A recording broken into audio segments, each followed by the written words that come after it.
সদস্যদেরকে অবিলম্বে মুক্তি প্রদান করতে হবে। আমরা 2009 সালে মারা গিয়েছে, আমাদের মৃত্যুর কোনো ভয় নেই। 2009 সালে তৎকালীন সরকারের ঘোষণার শিকার হয়ে পরিকল্পিতভাবে হত্যাকাণ্ডের পিলখানাতে যে হত্যাকাণ্ড ঘটিয়েছিল তার মিথ্যা দায়ে 18,519 জনকে চাকরিচ্যুত করা হয়েছে এবং বিভিন্ন মেয়াদে সাড়া দিয়ে যেগুলো মানুষের অত্যাচার করে তাদেরকে চাকরিচ্যুত করা হয় এবং এখনো পর্যন্ত আমাদের প্রায় 600-এর উপরে জেলবন্দি বিডিআর সদস্য কারাগারে অবস্থান করতেছেন।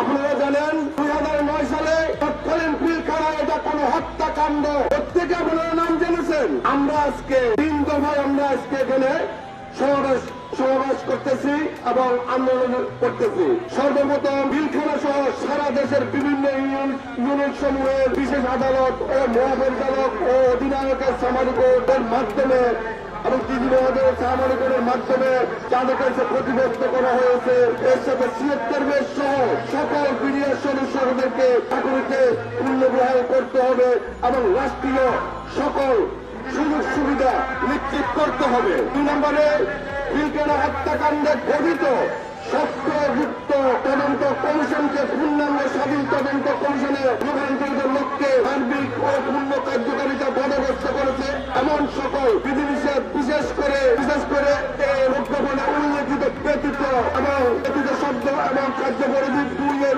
ধারাটি বাতিল করে কমিশনকে স্বাধীন ও নিরপেক্ষভাবে তদন্ত কার্যক্রম পরিচালনার মাধ্যমে প্রকৃত অপরাধীকে চিহ্নিত করে দৃষ্টান্তমূলক শাস্তি নিশ্চিত করতে হবে এবং মিথ্যা সাক্ষীর ভিত্তিতে দণ্ডিত হয়ে বর্তমানে প্রায় 16 বছর কারাবন্দী ও নিরপরাধ বিডিআর সদস্যদেরকে অবিলম্বে মুক্তি প্রদান করতে হবে। 3 নম্বরে 2009 সালে পিলখানার সৃষ্ট ঘটনায় আলোকে যে সকল ন্যায়পরায়ণ দেশপ্রেমিক সেনা কর্মকর্তাকে ষড়যন্ত্রের অংশ হিসেবে অন্যভাবে চাকরিচ্যুত করা হয়েছে, ক্ষতিগ্রস্ত করা হয়েছে তাদের সকলকে পুনর্বাসন করতে হবে এবং স্বাধীনতার সর্বমুক্ত গৌরব উজ্জ্বল ইতিহাস ধারণকারী সীমান্তের আতঙ্ক প্রহরী বাংলাদেশ রাইফেলস তথা বিডিআর নামটি পুনরায় স্থাপন করতে হবে।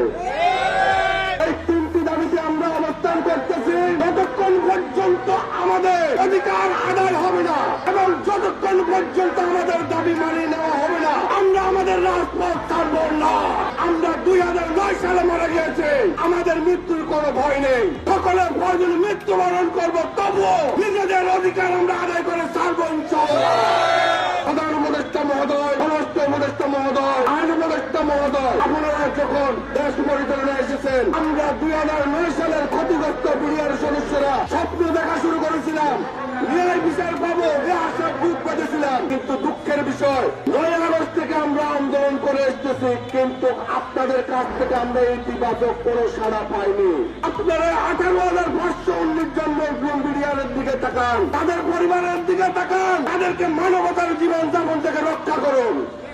প্রিয় উপস্থিতি, আমি বাংলাদেশ সেনাপ্রধান মহোদয়কে বলবো, স্যার আপনি প্রতিটি বাহিনীর প্রধান, শুধু সেনাপ্রধান নয়, প্রতিটি বাহিনীর প্রধান, আপনি আমাদের অভিভাবক, আমাদেরকে বিচ্ছিন্ন করে দিবেন না।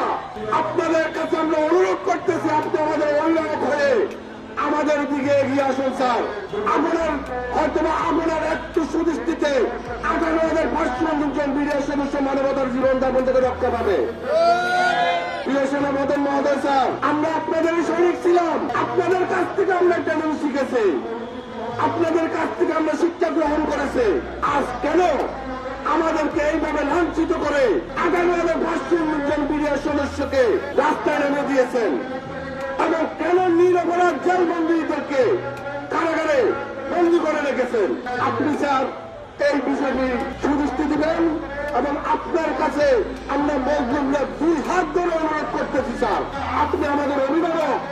তদন্ত কমিশনের প্রধান ফজলুর রহমান স্যার, জনাব ফজলুর রহমান স্যার, উনি এই বাহিনীর প্রধান ছিলেন। তোমার স্বরাষ্ট্র উপদেষ্টা মহোদয় এই বাহিনীর প্রধান ছিলেন।